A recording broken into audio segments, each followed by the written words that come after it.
Dans cette leçon, ou bien dans cet exercice qui concerne la leçon des polynômes, il nous donne par exemple le polynôme Px égale à x à la puissance 3 plus 3x carré plus 2x moins 6. Donc souvent, il nous demande de calculer des images, par exemple P2, calculer P2.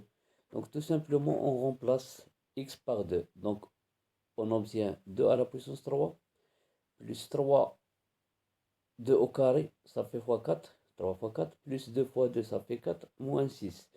Donc 2 à la puissance 3, ça fait 8, plus 12, ça fait 20, plus 24, ça fait 24, plus 20, ça fait 24, et moins 6, ça fait 18. Donc P2 égale à 2. Par exemple, on va calculer P2, P1, pardon, on va calculer P de 1. Donc on va remplacer x par 1. Donc 1 à la puissance 3 c'est 1. Plus 3. 1 fois 1 au carré c'est 3. Plus 2 fois 1 c'est 2. Et moins 6. Donc ça fait 6 moins 6, ça fait 0. Donc lorsqu'on obtient l'image d'un nombre égal à 0, alors on dit que 1 est une racine du polynôme Px. 1 est une racine du polynôme Px. Si P de A égale à 0 en général, alors A s'appelle une racine de Px. Donc, cependant, la deuxième question nous demande de factoriser Px. Donc, on va réaliser la division euclidienne. Donc, ici, on met notre polynôme, donc x à la puissance 3 plus 3x carré plus 3x carré plus 2x moins 6. On la divise par x moins 1.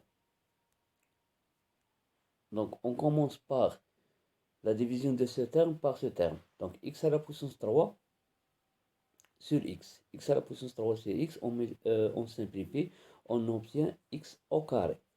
Donc, x au carré. Très bien. Donc, après, on fait la multiplication comme, c'est comme dans la division des nombres qu'on avait dans le cycle primaire. X carré fois x, ça fait x3. Et on a ici un moins. Moins x à la puissance 3. X carré fois moins 1. X carré fois moins 1 égale à moins x carré. Avec le moins, on a plus x carré. On obtient plus x carré. On fait la différence. X3 avec son opposé, donc ça fait 0. Et 3x carré plus 1x carré, ça fait 4x carré. 4x carré. Et on fait descendre le terme suivant, c'est 2x. On répète la même démarche. Donc, 4x carré, on fait la division du nombre 4x carré sur x. 4x carré sur x, ça fait 4x.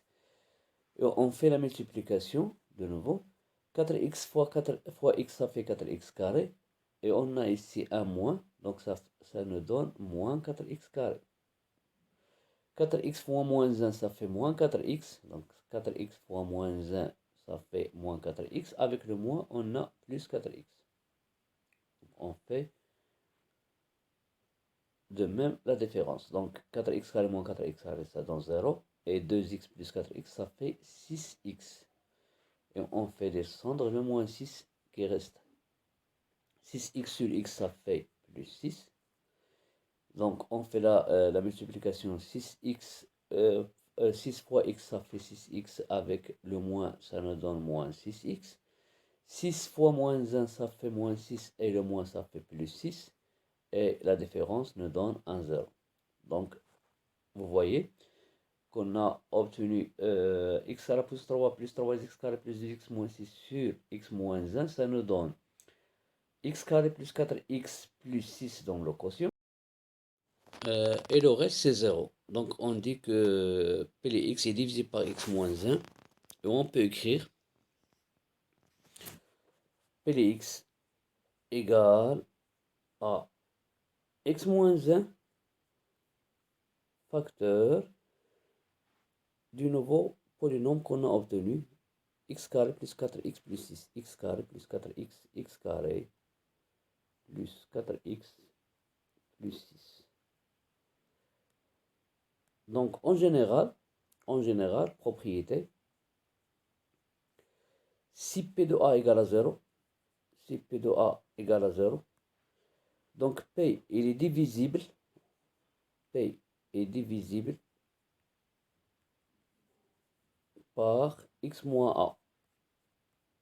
D'abord, on dit que A est une racine de P de X et P divisible par X moins A. Et on obtient une factorisation de P de X sous forme de P de X égale à X moins A fois Q de X. Avec Q de X, c'est un polynôme. Et c'est le quotient de la division euclidienne de P de X par X moins A. On fait la division de P de X par X moins A et on obtient Q de X. Et le reste, ça va donner 0. Pourquoi? Parce que P est divisible par X moins A.